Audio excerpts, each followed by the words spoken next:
Hello hamsters, क्या आपने उस डिजिटल एसेट पेमेंट सिस्टम के बारे में सुना है जो बिटकॉइन से कई साल पहले बनाया गया था और उस सालों लंबी कानूनी लड़ाई के बारे में जो क्रिप्टो इंडस्ट्री के रेगुलेशन को नया रूप दे रही है।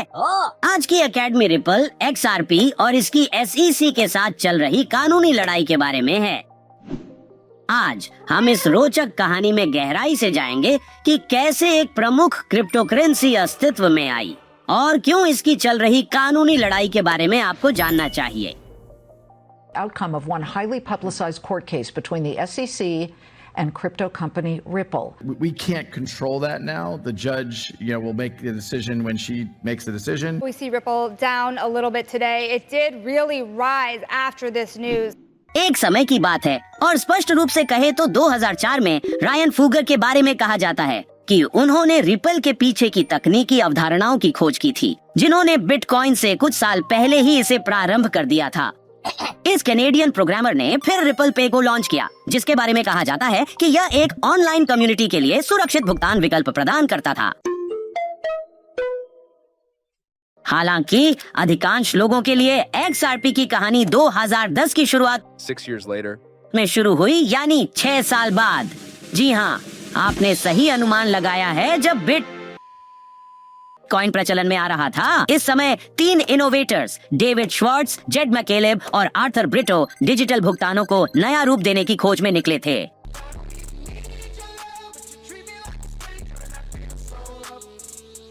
उन्हें बिटकॉइन से प्रेरणा मिली थी। उन्होंने इस क्रिप्टो करेंसी की बाधाएं को पहचाना और कुछ ऐसा सोचा जो तेज और अधिक टिकाऊ हो। फिर 2012 आया और दुनिया के अंत के बजाय हमने रिपल के ब्लॉकचेन इंफ्रास्ट्रक्चर के विकास को देखा।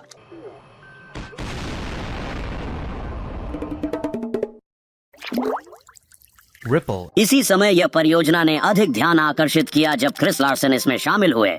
अच्छा दोस्तों, आपको क्या लगता है कि रिपल को शुरुआत में क्या कहा जाता था? क्या आप अनुमान लगा सकते हैं? ठीक है, ये रहे विकल्प न्यू कॉइन, ट्रू कॉइन या रिपल कॉइन।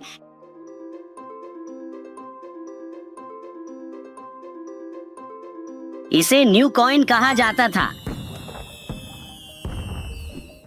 क्रिस ने फाउंडर्स के साथ मिलकर न्यू कॉइन की स्थापना की, जो बाद में रिपल के नाम से प्रसिद्ध हुआ। ये है OG ओपन सोर्स प्रोजेक्ट का नाम, जिसमें शामिल थे XRP, जो पहले रिपल्स के नाम से जाना जाता था, Ripple consensus ledger, Ripple transaction protocol और रिपल नेटवर्क। दुखद बात यह है कि XRP अब अपनी कानूनी लड़ाई के लिए अधिक प्रसिद्ध हो गया है, बजाय किसी और चीज के। 2020 में US securities and exchange commission ने आरोप लगाया कि 2013 में रिपल ने XRP को अनरजिस्टर्ड सिक्योरिटीज के तरह बेचा, $1.3 बिलियन मूल्य की अनरजिस्टर्ड सिक्योरिटीज के तरह।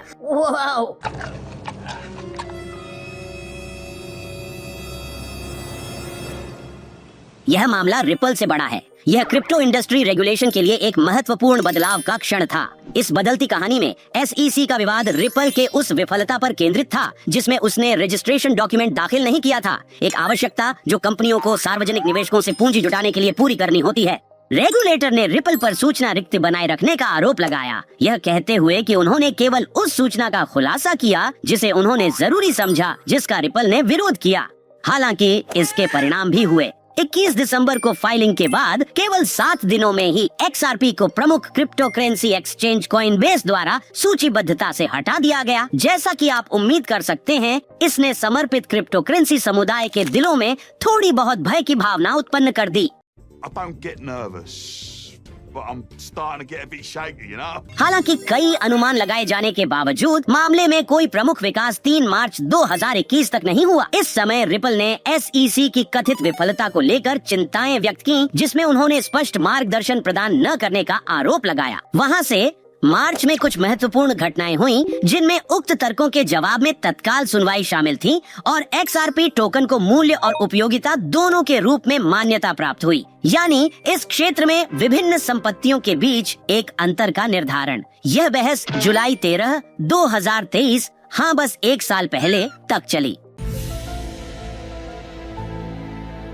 इस समय पर न्यूयॉर्क के सदर्न डिस्ट्रिक्ट न्यायालय ने निर्णय दिया कि XRP और इसके विस्तार से सभी क्रिप्टो करेंसियां जब जनता को एक्सचेंज पर बेची जाती हैं, तो वे सिक्योरिटीज के रूप में योग्य नहीं होती। हालांकि न्यायालयों ने XRP को संस्थागत निवेशकों को मार्केट किए जाने पर सिक्योरिटीज के रूप में माना, जो कि क्रिप्टो करेंसियों के मुश्किल रेगुलेटरी लैंडस्केप की ओर इशारा करता है। उसके बाद कॉइनबेस ने क्रिप्टो करेंसी को फिर से सूचीबद्ध किया। दुनिया ने अक्टूबर 2023 में एक और बड़ा मोड़ देखा जब SEC ने ब्रैड गार्लिंगहाउस और क्रिश्चियन लार्सन के खिलाफ आरोप वापस लिए। ब्रैड का जवाब था रिपल 3 पॉइंट्स और SEC 0 पॉइंट। बात यह है कि यह खत्म नहीं हुआ था। We've got to have money. SEC ने इस फर्म को $2 अरब का जुर्माना देने के लिए दबाव बनाना जारी रखा। रिपल ने अप्रैल 2024 में अपना प्रतिवाद भेजा, जिसमें कहा गया कि जुर्माना $10 मिलियन के करीब होना चाहिए। तो क्या ये मामला समाप्त हो गई है? बिल्कुल नहीं, लेकिन एक बात निश्चित है, इस लड़ाई का परिणाम पूरे इंडस्ट्री पर प्रभाव डालेगा। वीडियो देखने के लिए धन्यवाद। सब्सक्राइब करें और याद रखें, हैमस्टर्स ताकतवर होते हैं। हम सब एक साथ हैं और एक दूसरे के लिए है। फिर मिलेंगे।